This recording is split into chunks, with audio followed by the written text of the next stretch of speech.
In this section, let's take another, perhaps deeper look at morality, law, and particularly ethics. To do that, we're going to go even farther back in human history than any branches or roots of philosophy, farther back even than civilization itself. For our beginning quote, we're going to turn to Vince Lombardi, who said, "Individual commitment to a group effort. That is what makes a team work, a company work, a society work, a civilization work." Individual commitment to a group effort is going to be an important concept as we go forward. I have already suggested morality and law become the standards of the group, usually based on what one should not do. And ethics could be considered the potential for good the individual can contribute to the whole. Let us now take this a bit further. Let's now see if we can find the true origin of ethics, and along the way, the beginnings of morality and law. If we accept that ethics, in the Aristotelian sense, is personal and tends to lead toward the positive, we still have some complicated portions of the puzzle to put together. How are ethics determined? If church and state pass morals and laws and groups dictate codes of ethics for their members, then who determines individual ethics and how and why? Going back even before our Greek and Judaic roots, going back even before Homo sapiens, may provide us with some insights into how and why morality and ethics have evolved, not as a philosophy, but as a scientific fact. In doing so, I hope to provide us with even more reasons to separate morality and ethics. Let's begin on the plains of Africa with our ancestors watching from the tree line, looking out onto the savanna filled with the more dominant species on Earth. They no doubt saw, as we see today, both carnivores and herbivores were more successful when they worked together. Lions and wolves hunt together, and their success is increased when they can separate a weakling from the herd. The herd is successful when they form tight circles protecting the weaker of their group. Move closer to our own species and we can see primates forming cooperative units. Working together ensures greater success over the long run.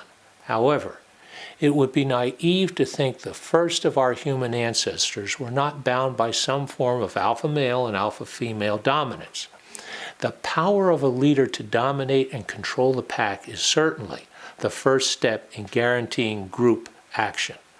Yet the leader in such circumstances enforces the law by punishing undesirable behavior. Again, "thou shalt not" is the foundation of early government, from animal packs and herds to bands of prehumans.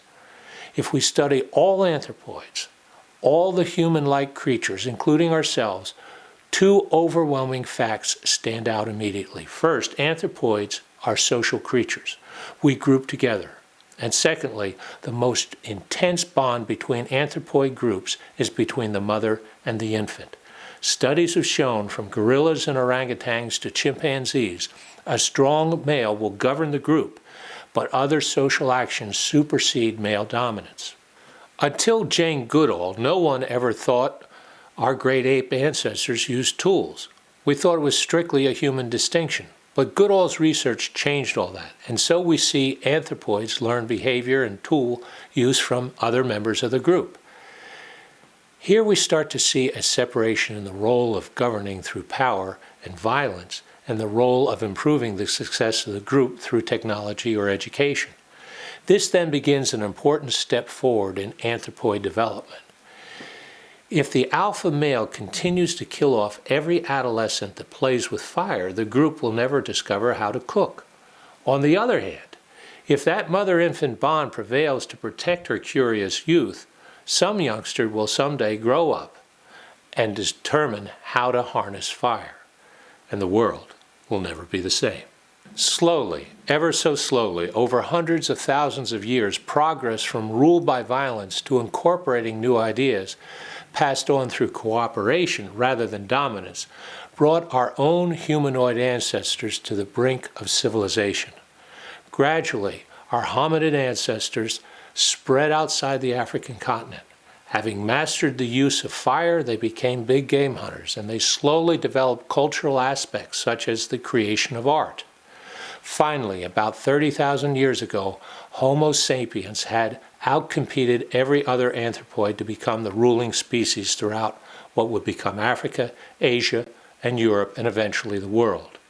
If anthropoids evolved over millions of years, and we eventually arrive at the first Homo sapiens, is it not likely that those neurological characteristics that favored positive group social interaction would selectively prevail over the selfish and power-seeking individuals who could not get along collectively? There may not be a single morality or ethical gene, but the behavioral consequences of working together for the betterment of the whole must, barring cataclysmic natural disaster, favor the many over the selfish few. Those who instinctively practice the golden rule contribute to the success of the whole group. So we see early on the probability that those prehistoric bands or tribes in which the individuals helped each other over time succeeded and raised the standards of living beyond survival to the threshold of civilization. If we assume that families evolved into bands and eventually tribes, we must also acknowledge that at the same point a single alpha male would be insufficient. Rule and order could be maintained by establishing enforcement assistance, or as Moses did, recognizing a single superpower above all others, and then a hierarchy of religious or secular personnel with the authority to enforce standards. All of this may seem to make sense, but the scientific necessity remains that we must prove there is something innate, something other than mere chance that fuels the natural selection, something that resides within us that drives our moral and ethical standards. So let's play a little game. It is called the Ultimatum Game, created by economists to understand human behavior. In this game, a proposer offers a responder a certain percentage of the money the proposer has been given. It is important to note the proposer has done nothing to earn this money. The proposer has just been given the money. Let's say the proposer has been given $100. He or she can offer the responder anything from nothing to $100 of that money. If the responder accepts the offer, then the proposer and responder both get to keep their portion of the money as divided by the proposer. If the responder does not accept, then neither party gets to keep the money. Now, the totally rational approach is the responder should accept any amount so long it is more than nothing. Something is better than nothing, even just $1. That is the rational response. What economists have found, however, is that the responder, on average, does not respond rationally unless the proposer offers at least 20% or more of the money. Less than 20%, and the responder almost always rejects the offer. In fact, not until the proposer offers 40 to 50% is there almost universal acceptance of the offer. Economists find that responders look to what they consider fair as opposed to what would be rational to accept. Contrary to what we might want to believe, we are emotional beings with some rational tendencies. It is important to realize our emotional tendency to seek a level close to mutual sharing is what collectively would have brought tribes and eventually countries through difficult natural and man-made crises. Those that did not have that sense of fairness would, over the many millennia, not have survived. Seeking what is fair seems to be a natural human response, and that, in fact, is the underlying principle of the Golden Rule. So even before the Golden Rule had been expressed, I would suggest the concept of fairness determines our ethics. In fact, fairness, innately human, is probably the foundation of the Golden Rule itself. And I believe that it is also why the majority of responders want a 40 to 50% share of the proposer's windfall, even though, or perhaps because, neither the proposer or the responder did anything to earn the money. Although this may seem speculation, science is now proving this is biochemically the way human evolution has evolved by reinforcing positive goodwill. Oxytocin is a hormone that is released in mammals, reducing fear and increasing pleasure. It is released in both mothers and offspring when they are together. It helps both feel safe and comfortable. Humans are predisposed to feel good, find happiness by being together, succeeding together. To summarize then, we do pursue our own happiness by being and even working together. When linked positively to others of similar understanding, practicing the golden rule together may lead to exponential growth and success for the whole. We don't want to spend our time not doing what we should not do. Rather, we should concentrate on doing what we are capable of doing based on our own abilities to rediscover fire. If we do that, we can make this a better place for all of us. If we can link that to our own happiness, then we have in fact discovered something that will fire up each of us. But if we all look to being fair, it is still important to realize we all have a price.